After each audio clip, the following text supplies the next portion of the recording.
11ാം വയസ്സിലാണ് രാധാമണി ആദ്യമായി തുന്നിത്തുടങ്ങിയത്. ആ തുന്നൽ പതുക്കെ പതുക്കെ രാധാമണിയുടെ ജീവിതത്തിൽ പല നിറങ്ങൾ തുന്നിച്ചേർത്തു. പാല ഇടപ്പാടി സ്വദേശിനി രാധാമണി അങ്ങനെ നാട്ടുകാരുടെ പ്രിയപ്പെട്ട ഇടപ്പാടി രാധാമണി അമ്മയായി. പെൺകുട്ടികൾ വീടിന് പുറത്തിറങ്ങരുതെന്ന് തിട്ടൂരമുണ്ടായിരുന്ന കാലത്ത് രാധാമണി തുന്നലിലൂടെ വിപ്ലവം തീർത്തു.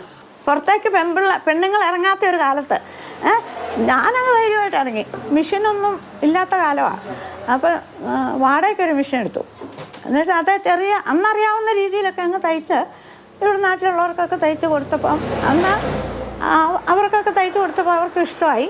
അവനെ അങ്ങനെ അങ്ങനെ കുറേശ്ശെ തയ്ച്ച് ഈ ആൾക്കാരൊക്കെ ഇവിടെയുള്ള ആൾക്കാരൊക്കെ ഓരോന്ന് തയ്ക്കാൻ കൊണ്ടുത്തരും. പ്രായത്തിനൊപ്പം രാധാമണിയുടെ തുന്നലിൻ്റെ സൽപ്പേരും വളർന്നു. ഇടപ്പാടിയിൽ ഗീത ടൈലേഴ്സ് എന്ന കട തുടങ്ങി. KM മാണിയും ചലച്ചിത്ര താരങ്ങളായ ഷീലാമ്മയും മിയയുമൊക്കെ രാധാമണിയമ്മ തുന്നിയ കുപ്പായമിട്ടു. ഷീല ഞാൻ എറണാകുളത്ത് പോയാൽ കണ്ടേ. എറണാകുളത്തെ മകളുടെ എല്ലാ ഡ്രസ്സുകളും തയ്ച്ചു കൊടുത്തു. ഇവിടുന്ന് ഡ്രസ്സ് തയ്ച്ച് മദ്രാസിൽ പോയി. എൻ്റെ മകള് ബ്യൂട്ടീഷ്യനാണ്. മകളവിടെ പോയി ഒരുക്കി കൊടുത്തു. ഞങ്ങളുടെയൊക്കെ ചെറുപ്പമാണ്. മാണിസാറ് MLA ഒക്കെ അപ്പോഴത്തേനൊക്കെ ഇല്ലേ. എൻ്റെ ഭർത്താവ് ഡ്രൈവറാണ്. അപ്പോഴത്തേനും സാറൊക്കെ വണ്ടി വിളിക്കും, അങ്ങനെ പോകും. പിന്നെ സാറിൻ്റെ ഭാര്യയുടെ പേര് കുട്ടിയമ്മ ചേച്ചിയുടെ അടുത്ത് ഞാൻ എപ്പോഴും പോകും. പിള്ളേർക്കൊക്കെ ഇങ്ങനെ ഡ്രസ്സ് തയ്ച്ചു കൊണ്ടു കൊടുക്കുമ്പോൾ എന്നോട് തന്നെ തുണി എടുത്ത് തയ്ച്ചൊക്കെ കൊണ്ടു കൊടുക്കാൻ പറയും. അപ്പം ഞാൻ തയ്ച്ചു കൊണ്ടു കൊടുക്കുമ്പോൾ അവർക്കൊക്കെ എല്ലാവർക്കും ഇഷ്ടമായിരുന്നു. റെഡിമെയ്ഡ് വസ്ത്രങ്ങൾ കളം പിടിച്ച ഈ കാലത്ത് തുന്നൽക്കാരുടെ ഡിമാൻഡ് കുറഞ്ഞു.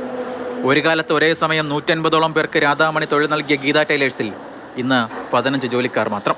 പക്ഷേ ഇന്നും രാധാമണി പറയും, തന്നെ ഞാനാക്കിയത്, എൻ്റെ 4 മക്കളെയും വളർത്തിയത് ഈ തുന്നലാണെന്ന്.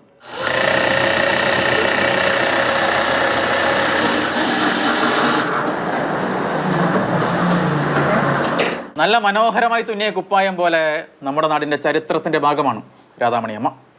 83ാം വയസ്സിലും ഇടപ്പാടി രാധ തയ്യൽ മെഷീൻ്റെ മുന്നിലാണ്. ജോബിൻ തേക്കടിക്കൊപ്പം ഷിനോദ് സ്റ്റീവ്, മാതൃഭൂമി ന്യൂസ്, കോട്ടയം.